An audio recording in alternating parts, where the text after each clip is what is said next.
espacio, que es un espacio que sabemos que se ha construido con muchas ganas, con mucho entusiasmo, con mucho amor, y que también era muy necesario en el contexto de la Ciudad de México en concreto, pero pues América Latina en general. Y por eso también propusimos empezar con un conversatorio donde pudiéramos poner en diálogo un poco el contexto político en el cual nos toca estar resistiendo y luchando tanto en México, en la Ciudad de México y México en general, como en Argentina. Y yo no quiero como extenderme mucho, más bien quiero dar la palabra a nuestras invitadas de honor de hoy. Estamos muy contentas de poder contar con Emanuel Teumer, que viene desde Argentina. ¿Lo he dicho bien? El apellido estaba como que no sabía bien cómo pronunciarlo, pero creo que lo he dicho bien. Pues te damos la bienvenida, muchas gracias por aceptar nuestra invitación. Estamos muy emocionadas de por fin conocerte en persona. Y también estamos muy emocionadas, como siempre, de tener a nuestra querida colaboradora constante, que es Siobhan Guerrero. Digo colaboradora constante porque esta actividad la hemos organizado junto con el Gordon, pero también el área de género crítico, que la implementan desde el Instituto de Liderazgo Simón de Beauvoir y el 17 Instituto de Estudios Críticos. Y Siobhan es una de nuestras colaboradoras en género crítico. Entonces, bueno, yo creo que las voy a presentar muy brevemente y ya les voy a dar la palabra a ellas. Vamos a hacer unas intervenciones más o menos como de 15-20 minutos para luego tener un poco de espacio para dialogar. Esperemos que todos tengáis muchas cosas que decir, que plantear. Y nada, tenemos por un lado a Emanuel Teumer, que va a comenzar con su exposición. Él es activista feminista de formación en historia, actualmente docente e investigador de la Universidad Nacional del Litoral y becario doctoral del Consejo Nacional de Investigaciones Científicas y Técnicas, CONICET, en Argentina. Sus líneas de investigación están centradas en teoría feminista, teoría queer e historia política de la sexualidad. Como activista feminista ha colaborado con diversas agrupaciones autonomistas de mujeres, LGTBI y trabajadoras del sexo en su región. Muy bienvenida. Y luego Siobhan Guerrero McManus es activista bloguera transfeminista. A ver, hay que decirlo todo, aquí no hay secretos en familia. Bióloga y doctora en filosofía de la ciencia, por la UNAM. Sus áreas de especialidad son la filosofía e historia de la biología evolutiva y la filosofía e historia del sujeto, con especial énfasis en la filosofía e historia del género, la raza y la sexualidad. Tenemos otra invitada por aquí. Es competente de epistemología social, ética, sociología. Es que es muy lista. Sabe de todo, de verdad. Mira qué largo. Es profesora de asignatura en la Facultad de Ciencias de la UNAM desde el 2006. Ha impartido asignaturas como Evolución, Filosofía e Historia de la Biología y Naturaleza y Sociedad. Y es investigadora del Sistema Nacional de Investigadores nivel...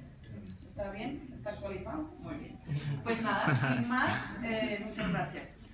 Bueno, antes que nada, muy contenta de estar acá y agradecer también la invitación. La verdad que me encantó lo que estuve recorriendo y lo que sigue, me imagino.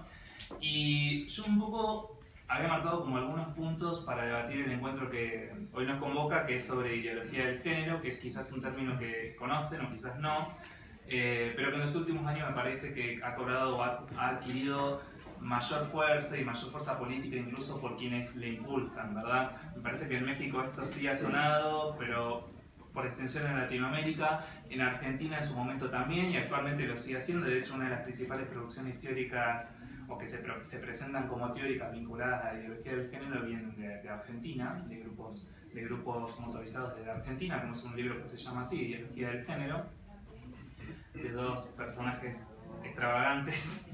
Y entonces a mí me gustaría como mencionar algunos puntos que me parece que pueden ayudar a pensar de qué va esto, por qué se está impulsando y también un poco ponerlo en diálogo, si se quiere, en tensión con la propia conceptualización de la categoría género que tanto la vertiente crítica abierta por el feminismo abrió como sus consecuentes reapropiaciones que son trans, que son intersex, pero que también en los últimos años incluso se presentan como descoloniales. Me parece, al menos desde mi punto de vista, son 4 posibles apropiaciones de la categoría género, una categoría que quizás como sabrán tiene su origen biomédico, su origen que sale casi biomédico psiquiátrico, pero que a principios de los años 70 fue reapropiado por las feministas, inicialmente por británicas y luego norteamericanas, y fundamentalmente auspiciando la idea de remarcar el carácter subjetivo de ciertos comportamientos sociales, pero también históricos, políticos, culturales, ¿no?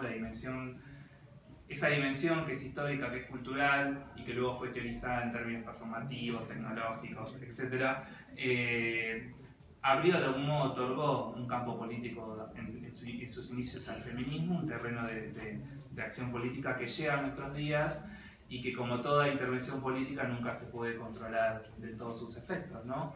Pero hoy en día me parece que la propia categoría género, en su dimensión subjetiva, como experiencia personal y vivida, hecha cuerpo, ha adquirido también una carga realizativa muy fuerte. Me parece que es, en términos históricos, hasta novedosa en los últimos 30, 40 años, ¿no? Se suele circunscribir la identidad de género a la experiencia trans, pero evidentemente la categoría de género nos involucra, aun cuando nos pensemos por fuera del género, me parece, porque involucra en parte los términos del reconocimiento o los modos en que podemos reconocernos, ¿verdad?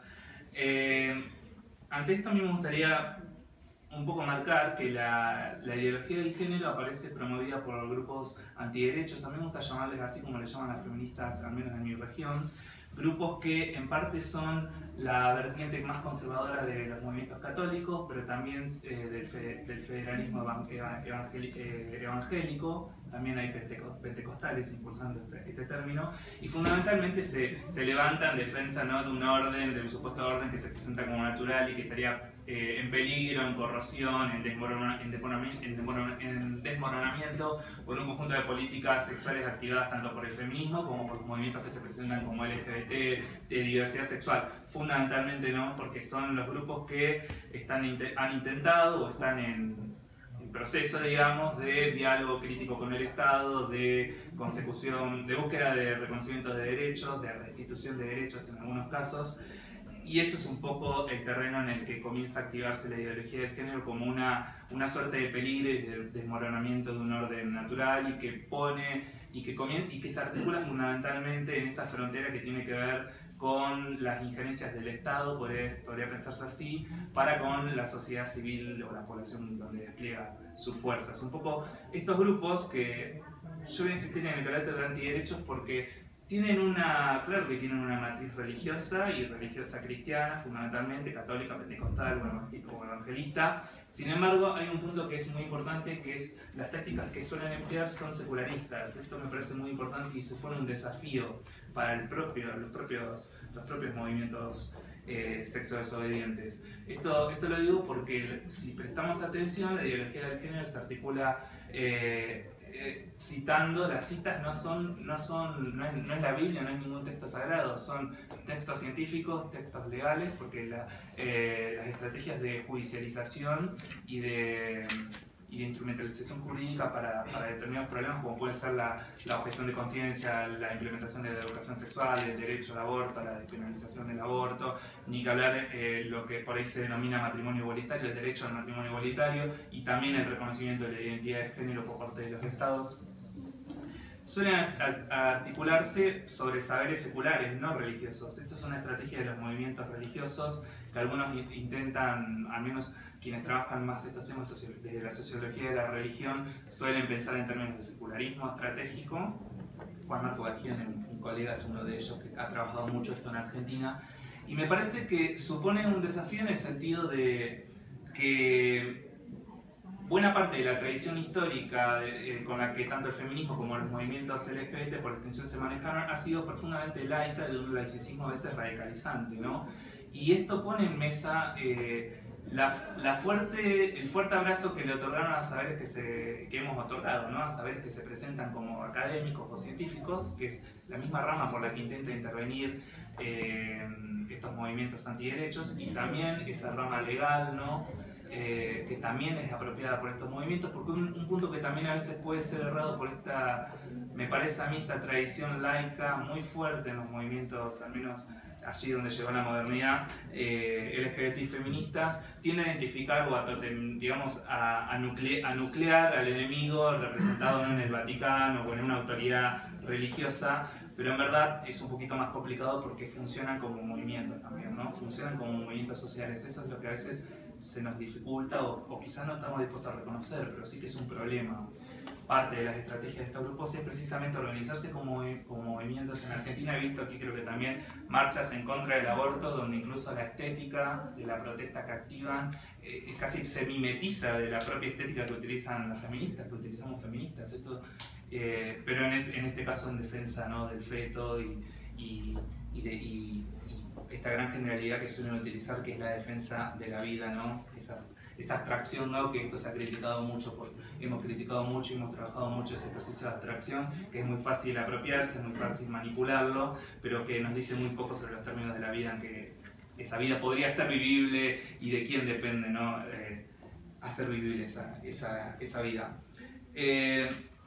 Yo tenía marcado primero ese punto que me parecía muy importante que tengamos en cuenta, ¿no?, que sus estrategias son de secularismo, son secularistas, se organizan como movimientos, es decir, es un desdoblamiento, si se quiere, intervienen en la política, exigen repensar ese imaginario secular con el que tendemos a pensar la política como despojada de la religión. Y esto lo digo porque incluso por las críticas decoloniales también, y no solo decoloniales, que han venido, que han repensado la categoría género, el laicismo, si se quiere, la bandera radical del laicismo ha sido muy cuestionada, ¿no?, porque no nos permite pensar la pluridiversidad de creencias en las que interviene y tiene lugar la sexualidad, que de ningún modo tienen por qué reducirse, ¿no?, a un imaginario laico, sincreticista, sexológico o incluso promovido por un discurso feminista académico. No tiene por qué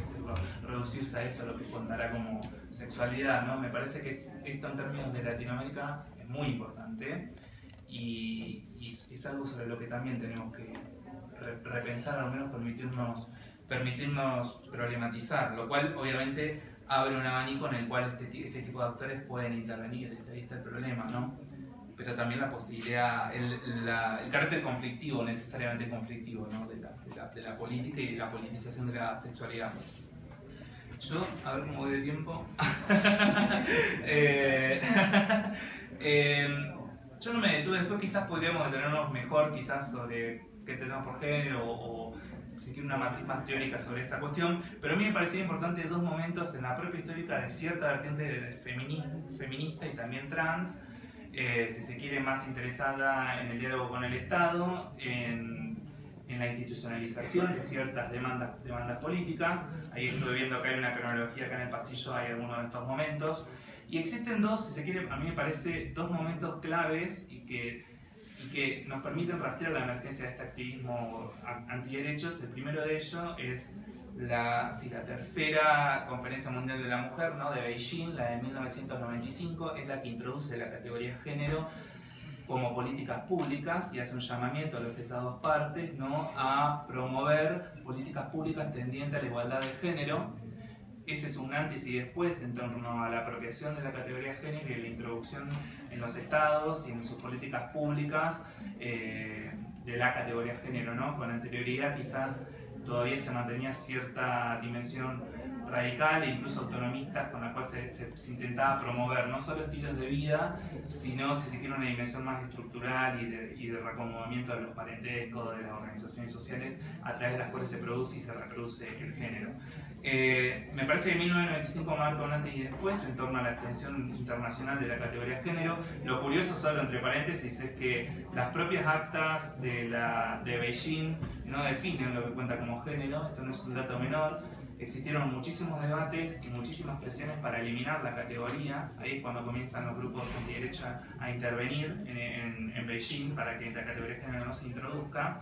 Se logra introducir y no se logra definir, porque si ustedes van a la plataforma y a los documentos anexos de la plataforma de Beijing, van a ver que ahí hay un capítulo sobre género y en realidad es un párrafo donde no se define nada, y esto tiene que ver, en realidad es una expresión de los conflictos que hubo en ese momento y una batalla que quedó a medias, si se quiere, por el feminismo institucional que la promovió.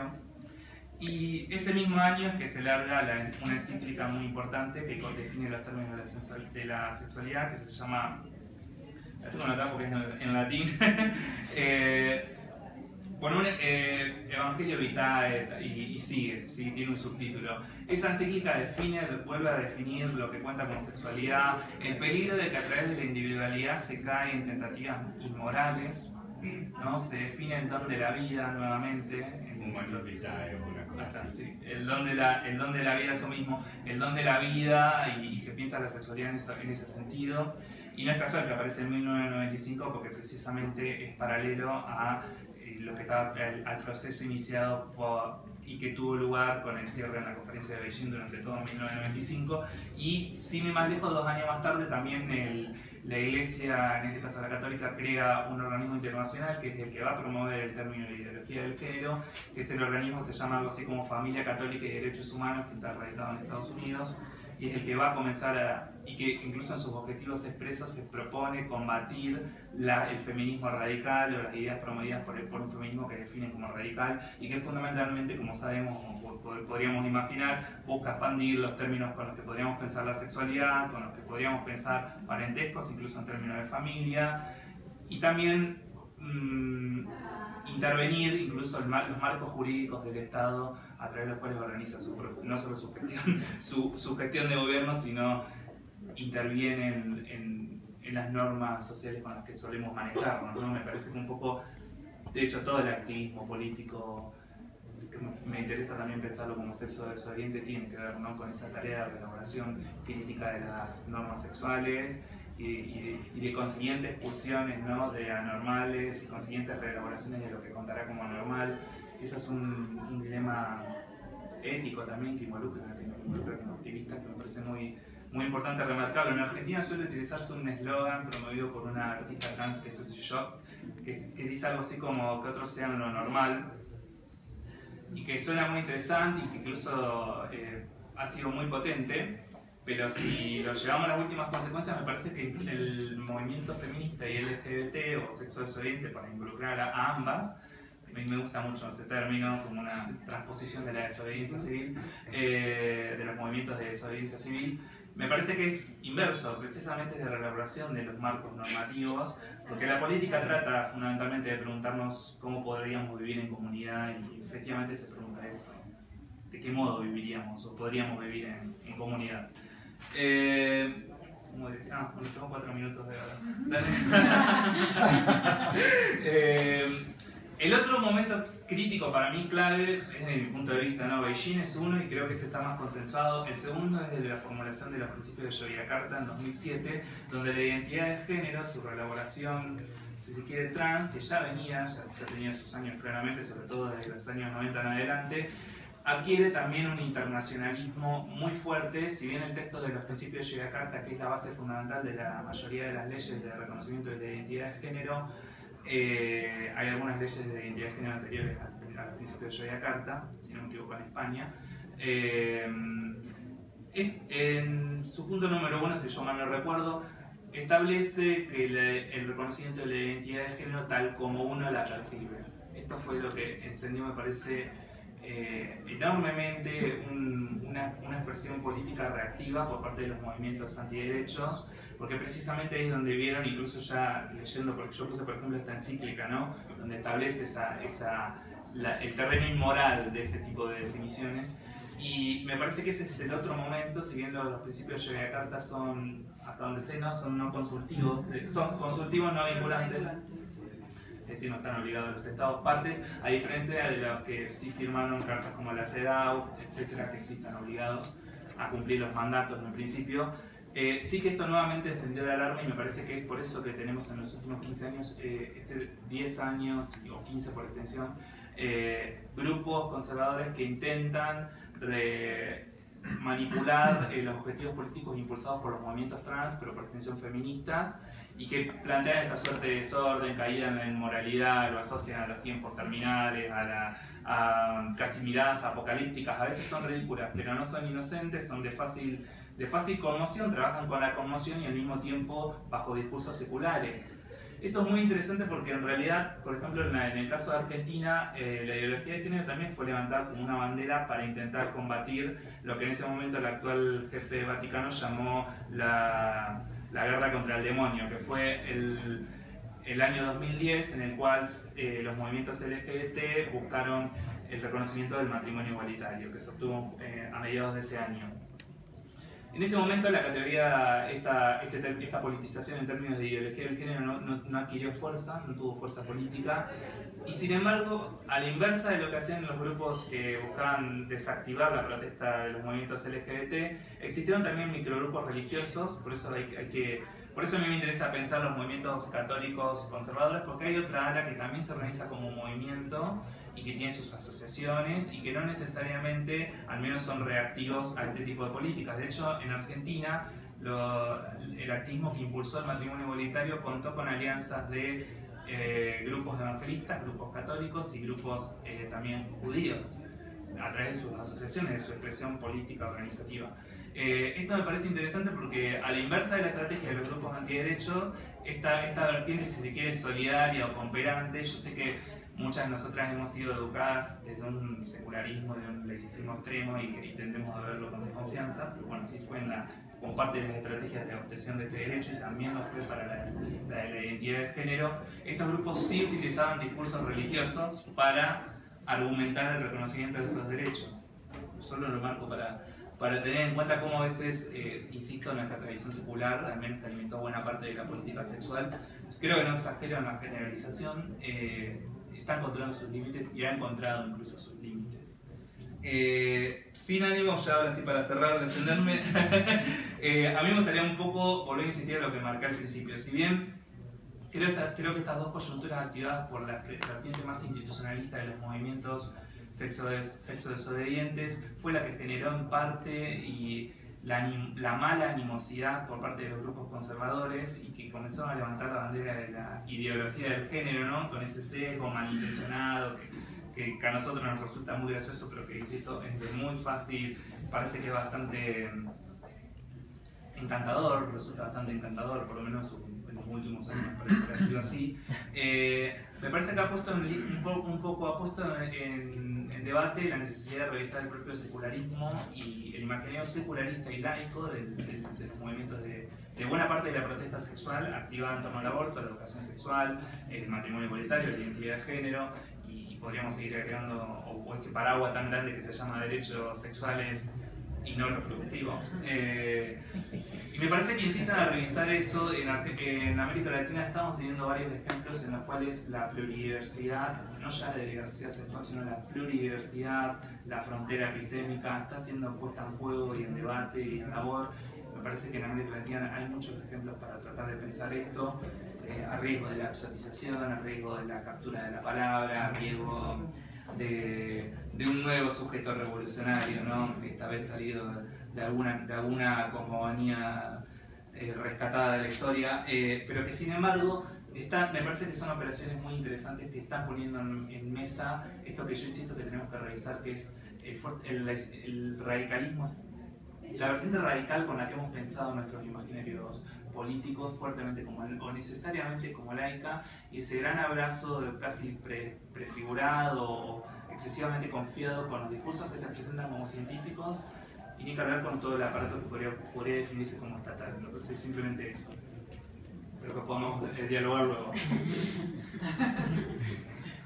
Wow, qué manera de tener un control del tiempo. A ver si yo lo logro, no lo creo. Vaya, trataré de no repetir nada de lo que hayas dicho. Yo he estado haciendo algo muy triste los últimos meses y es viendo páginas que hablan de ideología de género, viendo videos que hablan de ideología de género y leyendo notas que hablan de ideología de género, y digo que es muy triste porque no es una actividad que disfrute, pero es una actividad necesaria. E incluso he estado leyendo algunos libros de eso. Hoy en la mañana empecé a leer este libro que nos trajeron de Argentina, el libro negro de la no izquierda, que ha sido una experiencia angustiante, pero es importante, y me ha permitido, por ejemplo, lo que he estado tratando de hacer es identificar cuáles son las tesis que consideran que son ideología de género, qué estrategias argumentativas están usando para rebatir estas tesis y cómo se están organizando a nivel global para movilizar este discurso. Entonces, básicamente lo que quiero contarles es un poco esas tres cosas. ¿Cuáles son las tesis que llaman ideología de género? ¿Cuáles son las estrategias argumentativas que tengo identificadas? 4 estrategias negativas, o sea, como para descalificar a los estudios de género y al activismo LGBT y feminista, y una que es como una tesis positiva que tienen, y están los vínculos globales. Simplemente las tesis que identifican como ideología de género en estas páginas, que he revisado páginas de España, de Argentina, de México, de Colombia, pero sé que también esto, por ejemplo, circula en países como Polonia, desde luego en el mundo de habla inglesa, en Francia, hay unas entrevistas con Putin que son geniales. Pero bueno, las tesis que yo he encontrado, por ejemplo, serían, se oponen y consideran que es un ejemplo de ideología de género el derecho a la interrupción legal del embarazo, el derecho al matrimonio igualitario, el derecho a adoptar infantes sin que la orientación sexual o la identidad de género de quien adopta sea un obstáculo. Es decir, matrimonios cis heteros son quienes deben estar adoptando. El derecho al libre desarrollo de la personalidad y a la identidad también son vistos como ideología de género. Y finalmente, también es visto como ideología de género el derecho de las mujeres por desarrollarse profesionalmente fuera de los roles de género tradicionales. Eso es considerado ideología de género. O sea, es un abanico que no solo toca el tema de derechos sexuales o de derechos reproductivos, sino que toma un matiz incluso de socavar, por ejemplo, cualquier lógica no complementarista del género. Estas serían como las tesis que estos grupos están identificando como ideología de género. Ahora, ¿cuáles son las estrategias con las cuales buscan desacreditar eso? Les digo que tienen 4 tesis concretas, negativas. Bueno, ya veremos qué quiero decir con eso. Pero hay una cuestión de fondo de la que se están alimentando, y es que abrevan de una visión neopositivista de la ciencia. Y en el caso concreto de México eso creo que se nota, porque por ejemplo la Constitución mexicana habla del derecho a una educación laica y científica. Entonces, si tú quisieras montar un ataque, probablemente sería muy desafortunado hacerlo desde un discurso explícitamente religioso. Una mejor manera de hacerlo es cuestionar la cientificidad de un discurso. Y ahí ellos tienen un aliado que creo que no es un aliado consciente, pero es un aliado que les ha sido importante. Y es que dentro, por ejemplo, de los discursos científicos más ortodoxos, dentro de las ciencias naturales, dentro de las ciencias exactas, se ha cultivado sistemáticamente un desprecio de los saberes de las humanidades y de las ciencias sociales, avalado no solo dentro de las academias, sino de los propios órganos de evaluación científica, suponiendo que, por supuesto, lo que hacemos en humanidades y ciencias sociales es activismo disfrazado, que a veces un poquito sí, pero tenemos estándares de rigor, solo que no son cuantificadas, no sé, 20,000 pelos en una chincha, ¿no? Pero sí que se alimentan de esta visión neopositivista de la ciencia para considerar que la ciencia tiene que ser objetiva, neutral, libre de valores, cuantificable, y que precisamente esas son virtudes que no estarían presentes en las ciencias sociales, en las ciencias humanas, y que entonces lo que estamos viendo atrás de los estudios de género no es realmente científico. A mí me parece que ese giro retórico es fundamental para entender lo que está pasando. Y es un legado de lo que pasó en las guerras del sexo, de lo que pasó en las guerras de las ciencias, de los años 70 para acá, en debates que tenían que ver con la naturaleza del género, la naturaleza de la raza, la naturaleza de la herencia, de la inteligencia, debates que tenían que ver con el concepto de naturaleza humana. Y que en todas ellas lo que estaba cruzando era esta visión de unas ciencias sociales muy escépticas de estos discursos de naturaleza humana, y que desde las ciencias naturales eran percibidas simplemente como imposturas. Yo creo que han encontrado en esta visión una de las mejores maneras de descalificar los estudios de género y decir, va, ustedes quieren un discurso científico en los libros de texto, nosotros también. Y precisamente porque queremos eso, no cabe aquí un discurso que no satisface estos estándares neopositivistas. Y precisamente porque quieren eso, dicen, fundemos esto en una biología, que no será un giro inocente, porque no solo es un giro retórico. La mayor parte de las veces creemos que su nivel de biología está a nivel de primaria, y la mayor parte de las veces ni siquiera está a nivel de primaria, pero no siempre. Por algo obligué a mis pobres alumnos de mi clase a chutarnos un libro donde usaban biología evolutiva de primer nivel para justificar la familia natural, pero bueno, no me pierdo. Digamos que este es un presupuesto de fondo que es fundamental, o sea, esta apelación a una visión positivista de la ciencia, a una descalificación que precisamente está detrás del término ideología. Esto no es ciencia, es ideología. Habiendo dicho eso, tienen herramientas argumentativas concretas. Por ejemplo, se fijan en autores emblemáticos, como por ejemplo John Money, Margaret Sanger, Simone de Beauvoir o Judith Butler. De Simone de Beauvoir y de Judith Butler dicen cosas. En el caso de Simone de Beauvoir, es una lesbiana. Qué triste. En el caso de Simone de Beauvoir, atentaba contra los roles tradicionales, que podrá parecernos un mal argumento. Así como, ok. Pero, por ejemplo, el caso de Margaret Sanger es un caso que yo me encontré en varias páginas. Tiene mucho más peso, porque es una feminista de primera mitad del siglo XX que estuvo muy cerca del movimiento genésico. Y eso les va a ser fundamental para decir que detrás de la apelación a los derechos sexuales y reproductivos hay una agenda eugenésica. Y que atrás de la historia del pensamiento feminista en realidad hay un pensamiento eugenésico. Ese argumento ya no es tan inocente. Entonces, al cuestionar a una figura como Margaret Sanger, lo que buscan precisamente es básicamente darle sustancia a la tesis del feminacismo. El feminismo detrás tiene un pensamiento eugenésico. Un feminismo que quiere controlar a las familias. Ahí ya no es tan inocente esta primera estrategia retórica de descalificar estas figuras.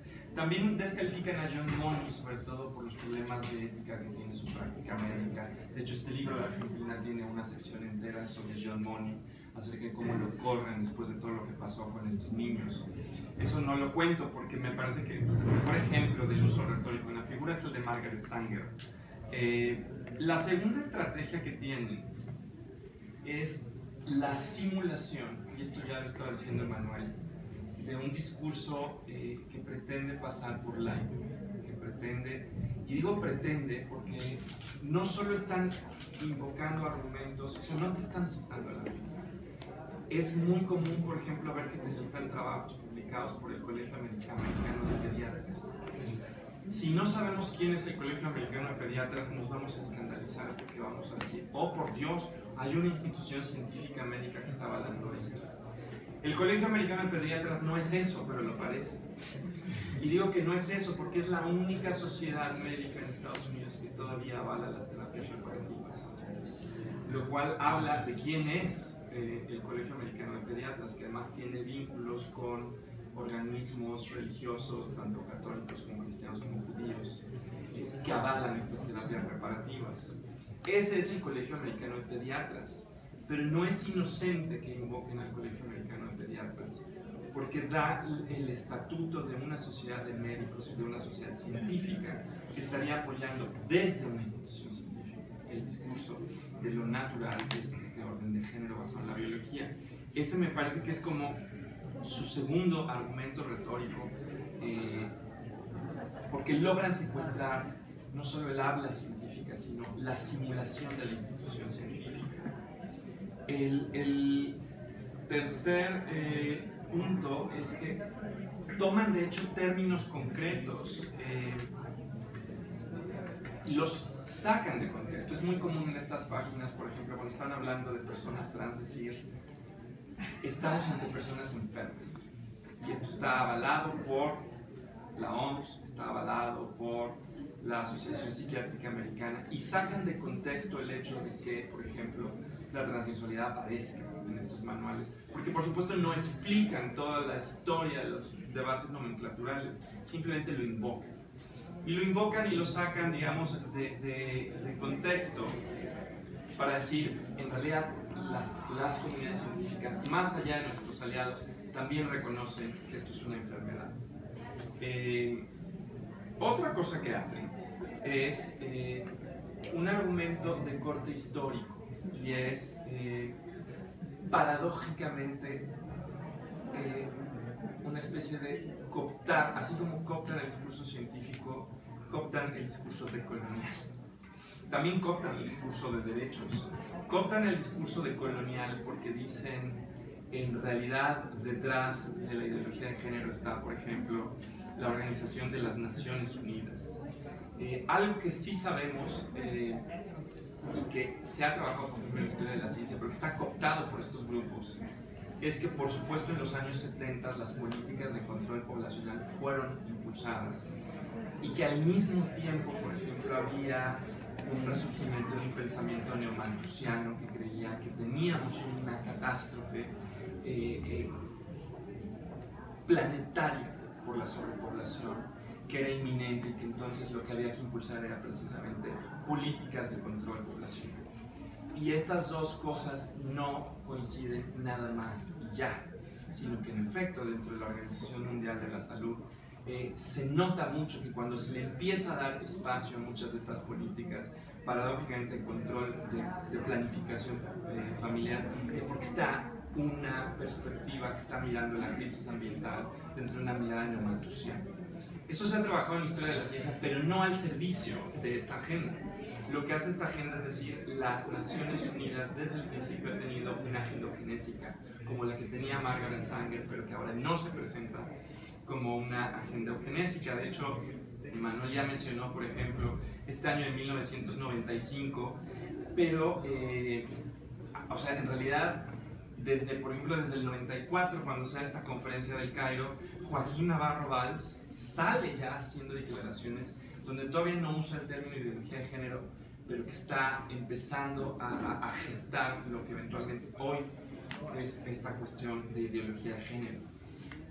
Aquí creo que fue un poco desorganizada, pero básicamente estoy tratando de señalar estas estrategias que usan un poco para descalificar.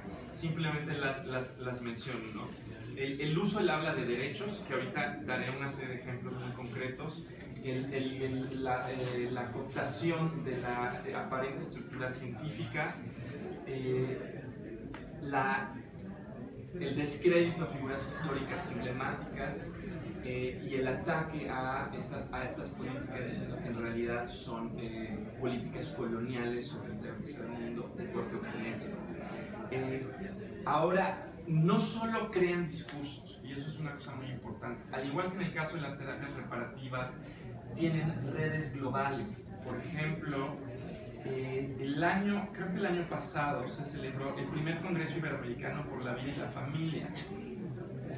Ese congreso lo menciono porque de hecho porque hubo representantes de 21 países latinoamericanos. Y ahí se promulgó una cosa llamada la Declaración de Santa Fe, por la Santa Fe de aquí, Ciudad de México, no la de ustedes. Sí, y ahí se avanzó una agenda que sí quiero mencionarles, que precisamente estaba tratando de poner en términos de derechos. O sea, a pesar de que son antiderechos, ellos cooptan el habla de derechos, cosa que también pasa con las terapias reparativas, donde hablan del derecho de alguien por optar en autonomía por una terapia reparativa. Entonces, por ejemplo, y esto les va a encantar, este es el primer derecho del que habla en la Declaración de Santa Fe, dice, el ser humano fue creado por Dios y se compone de un cuerpo, un alma y un espíritu. Su dignidad fue otorgada por ese mismo creador y sus derechos esenciales descansan en su naturaleza de creación divina. Esto es el primer punto. Se aclara de igual manera que el ser humano fue creado como hombre y como mujer y que la relación entre el primero y la segunda es de complementariedad. El segundo dice, todo ser humano es una persona y por lo tanto es sujeto de derechos. La noción de persona comienza, se dice, con la concepción y termina con la muerte natural. O sea, no solo es bye bye aborto, sino bye bye eutanasia. A lo largo de ese intervalo el ser humano posee un valor y un derecho a la vida que deben gozar de protección jurídica. ahí hay una agenda sobre cómo intervenir en el Estado. Tercero, a raíz de lo anterior se considera un homicidio el acto de interrumpir un embarazo. Se considera además dicha interrupción como tortura prenatal y un crimen de lesa humanidad. Cuarto, se concibe a la familia como conformada por un hombre y una mujer nacidos como tales y unidos en sagrado matrimonio. Sagrado. El objetivo de este vínculo es la ayuda mutua a la procreación y la formación de hijos. Se considera que dicha noción de familia es la piedra angular de una sociedad justa, libre y solidaria, y que por ende tiene que ser protegida y promovida. Quinto, todo niño tiene derecho a un padre y una madre que biológicamente hayan nacido como hombre y mujer respectivamente. No nos vayan a jugar. Y sexto, los padres tienen el derecho preferente y el deber de educar a sus hijos, o sea, no tiene que haber esta intromisión. Ahora, va a, si no me equivoco, en marzo del próximo año. Sí, esta que les menciono se llevó a cabo el 24 de febrero de 2017 y en 2018 aquí en Santa Fe, el 7, 8 y 9 van a tener su asamblea constitutiva y van a acudir representantes de Argentina, Bolivia, Brasil, Chile, Colombia, Costa Rica, Cuba, Ecuador, El Salvador, España, Guatemala, Honduras, México, Nicaragua, Panamá, Paraguay, Perú, Puerto Rico, República Dominicana, Uruguay y Venezuela. Entonces, esto es para que vean que hay la apuesta de la construcción de una serie de redes globales. Ahora, la única cosa que quisiera decir antes de cerrar, por supuesto, dos cosas. No solo se reúnen, sino que mandan cartas a los estados. Esto ha pasado, por ejemplo, en España. Le han mandado cartas, por ejemplo, al doctor Alfonso Dastis del Ministerio de Asuntos Exteriores de España, diciéndole no avance en la ideología de género. En España la Unión Europea los está usando como conejillos de indias, antes han dicho los españoles. Pero bueno, ha pasado esto, por ejemplo, en Colombia, eso me lo salto, pero la cosa con la que querría cerrar es que no solo apelan a una biología caricaturizada, o sea, apelan a una biología que está apelando a una biología evolutiva, porque quieren establecer la naturalidad de la familia y el hecho de que es una institución que antecede al Estado. Establecer esas dos cosas es tremendamente complicado porque son falsas. Pero la manera en la que lo van a hacer es equiparando familia y las unidades de cooperación que sí observamos a través de la evolución de los homínidos. Dicen, en los últimos 7 millones de años de evolución humana nunca fueron los seres humanos en solitario, siempre fueron en tribus, clanes o cualquier clase de arreglo. Ellos van a decir, esas eran unidades de cooperación natural, que evidentemente tenían 7 millones de años pero existían al Estado. Van a decir que eso es la familia. Alguien puede decir, oiga, no, espérate, ahí hay una diferencia. Pero justo lo que están diciendo es que esta unidad reproductiva antecede a cualquier momento cultural. Y simplemente la familia es la consecución natural de este orden cooperativo evolutivo.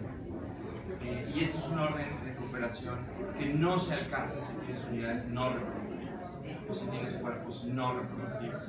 Entonces, a través de este giro retórico, tratan de usar la biología con una hilación un poco más fina a lo que acabo de hacer para establecer por qué la ciencia lo supera. Entonces, aquí simplemente cerrar mencionando que ahí está el punto donde están tratando de decir tenemos los mejores argumentos científicos, porque no estamos apelando a sus metodologías humanistas o de ciencias sociales, hermenéuticas y sin cuantificación, estamos apelando a modelos matemáticos robustos que vienen de biología. Pues nada, tengamos nuestra conversación. Muchas gracias.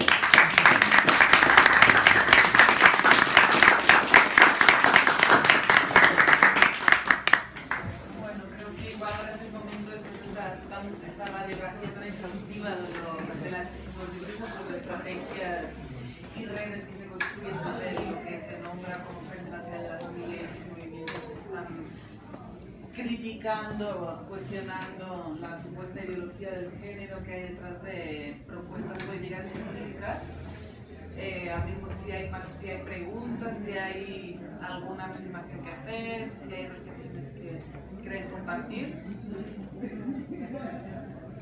Bueno, como tengo en realidad un mar de preguntas, más bien mi pregunta sería si se les puede contactar en otro espacio para porque escuché que el tiempo está apretadísimo, ¿no? Tenemos hasta las 7:30. Tenemos 40 Todavía tenemos minutos. tiempo. Podría rápidamente, y a lo mejor ustedes seleccionan cuál. Dice, Si quieren, igual pasar un poco más. Por allá también se pueden Acá. encima. Sí, de hecho, si jalamos la mesa quizás. No, tranquilo, lo podemos hacer de otra manera. Bien, bien.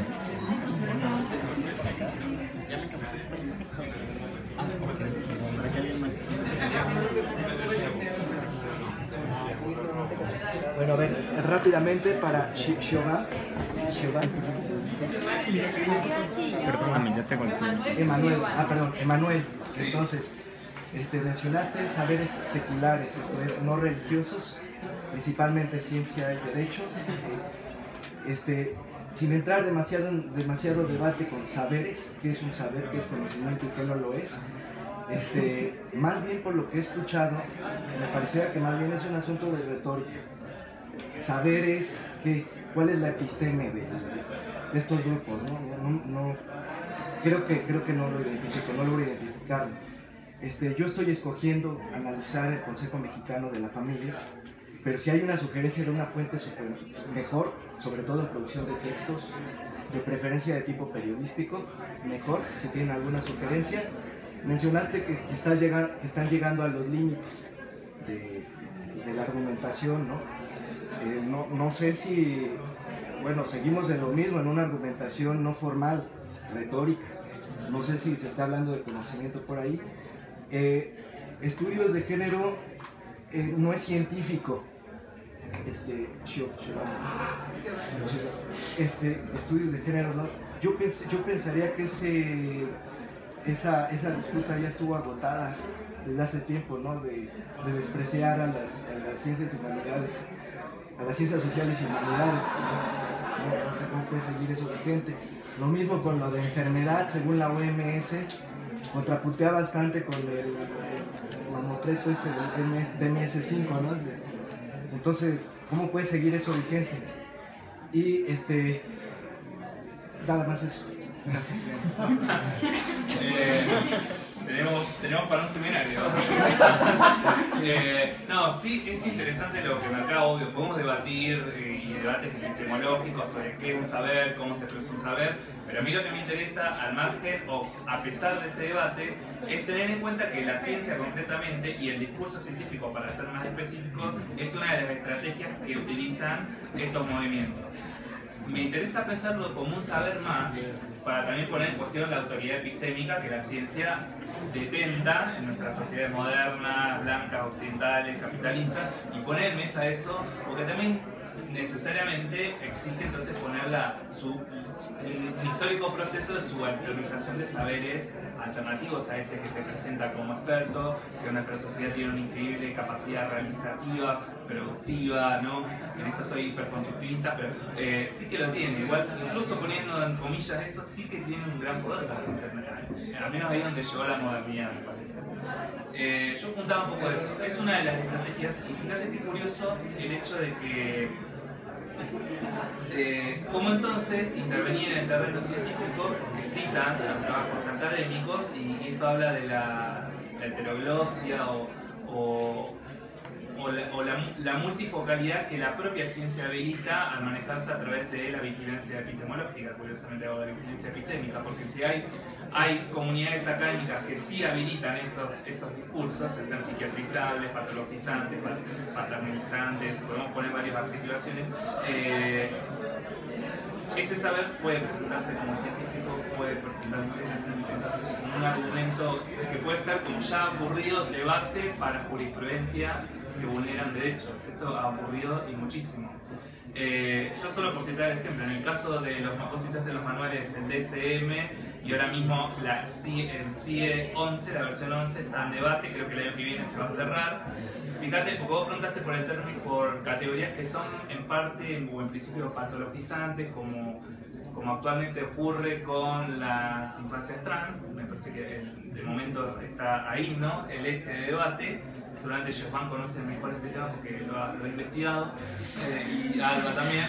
Pero qué interesante este problema, porque nos coloca en un mismo terreno en el que ellos intervienen, los grupos católicos, los grupos antiderechos. Me gusta la expresión, se usa muchísimo. Claramente eso no exige también tener en cuenta que utilizan retóricas de derechos para su defensa, para su protesta.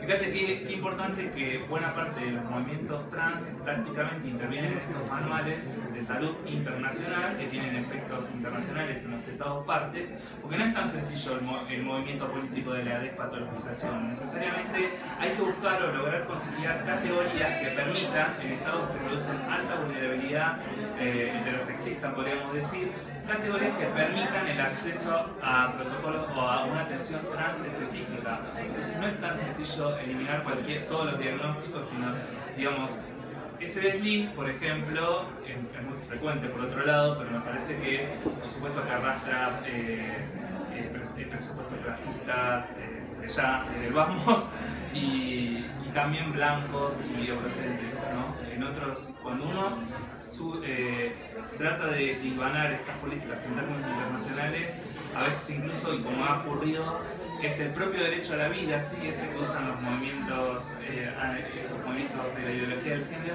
el que es invocado por abogados o por aliados LGBT para defender cuerpos vulnerados en países que precisamente vulneran directamente el derecho a la vida porque niegan la homosexualidad, porque niegan la transexualidad, o reconocen la transexualidad pero niegan la homosexualidad, como en Irán, que son muy otros países.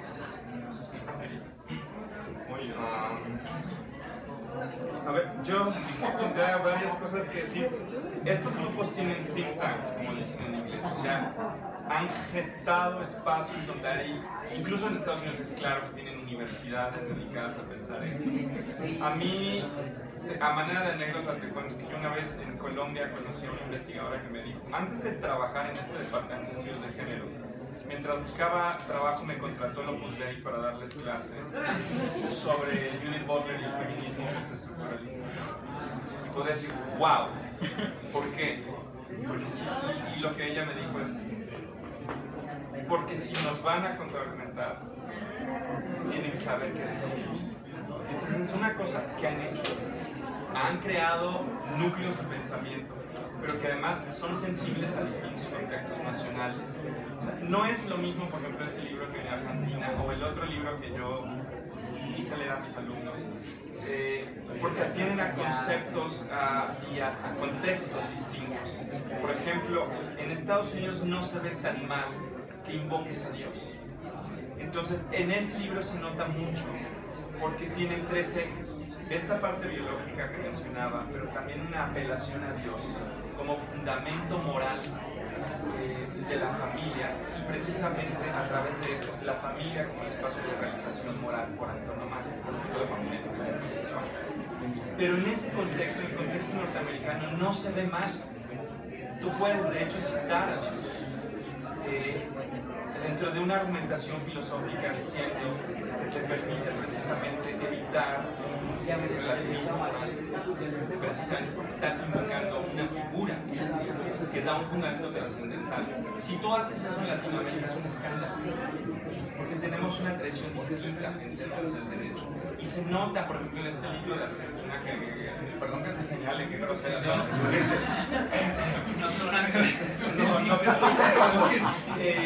el argumento es distinto, por supuesto que no se hace esa apelación.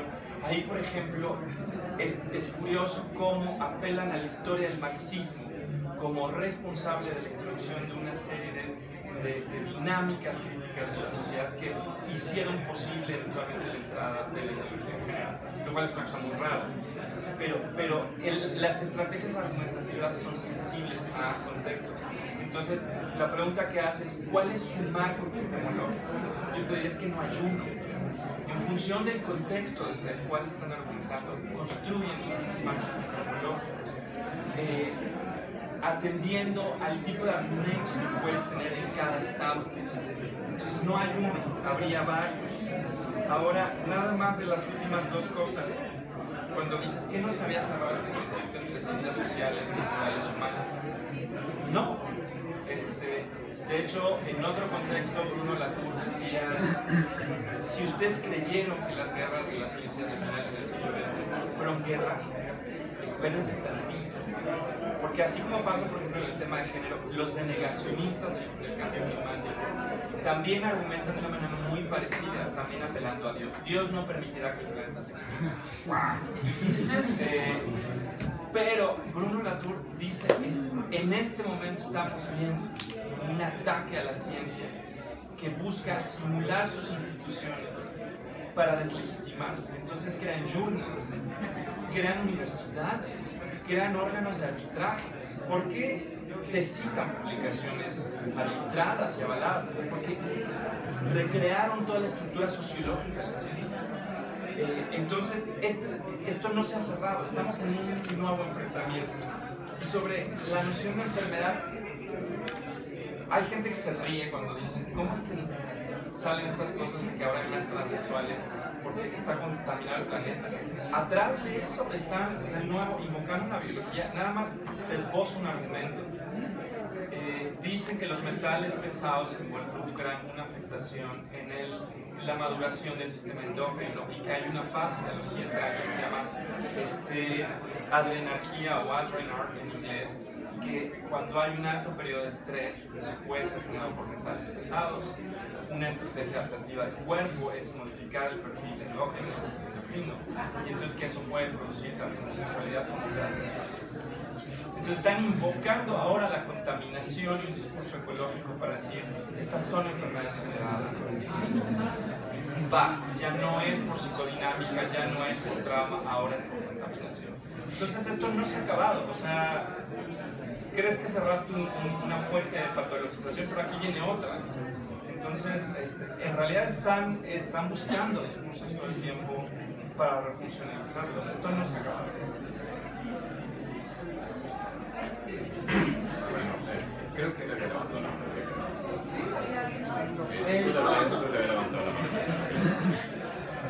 Pues quizá ni siquiera en defensa de los manuales biomédicos ni psiquiátricos, pero justamente por eso muchas personas que hemos sido formados desde las ciencias duras como la medicina, la biología, la psicología en mi caso, tan defraudados estamos o tan defraudadas hemos estado de estas prácticas discursivas y dispositivos de poder y de saber que migramos.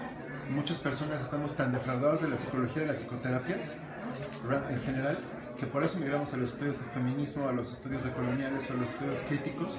Y no es nuevo, por ejemplo, las críticas al DSM-5, las críticas al próximo DSM, al próximo CIE 11, respecto a la disforia de género, o respecto, desde el 79-80 que se despatologiza la homosexualidad, hasta la idea de despatologizar lo trans mediante apelar a la figura de la disforia de género, como para decir, no es trans lo enfermo es que tenga disforia, ¿no? Ha habido una crítica como muy, claro que estamos diciendo lo mismo, pues, pero ha habido una crítica como muy importante al respecto de estos dispositivos biomédicos de saber y de poder y de control social, que uno podría criticarlos, pero sin embargo, el Vox Populi completitos se los come, como el cartesismo, completitos se los come. Y valga la crítica también a los dispositivos psicologistas naturalistas, ¿no?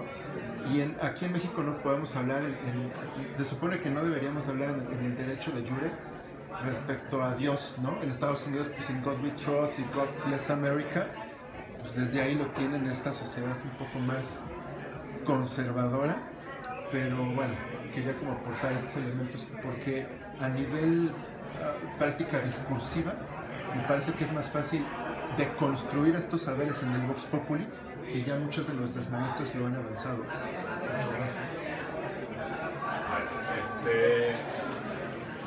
Primero que nada, a ambas, muchas gracias por sus presentaciones, que creo que además de ponernos a pensar, nos encienden focos rojos. La verdad es que uno se espera acá que le da otra vuelta de tuerca a este tema de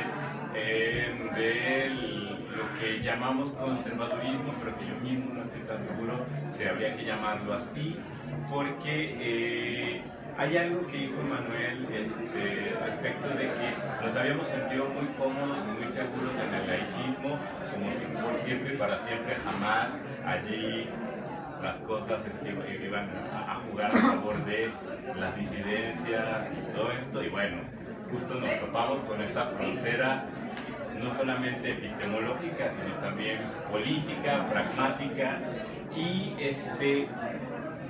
que tiene una condición de posibilidad, me parece a mí, que la Iglesia no es la misma que hace 100 años.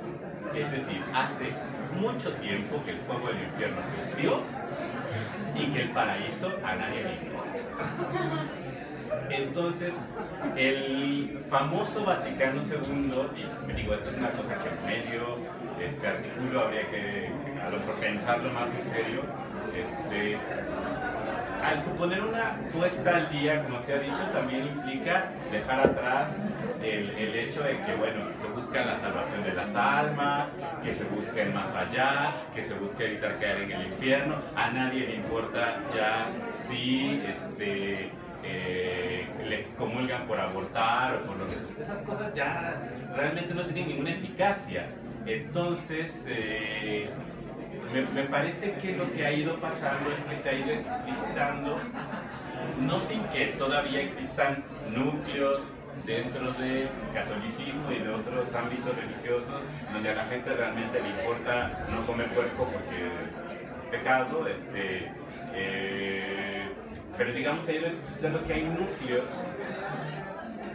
con una apuesta somatopolítica que tiene que ver con el control de los cuerpos y ya para nada con evitar que caigamos de la gracia de Dios, ni que nos salvemos, ni que nos convirtamos.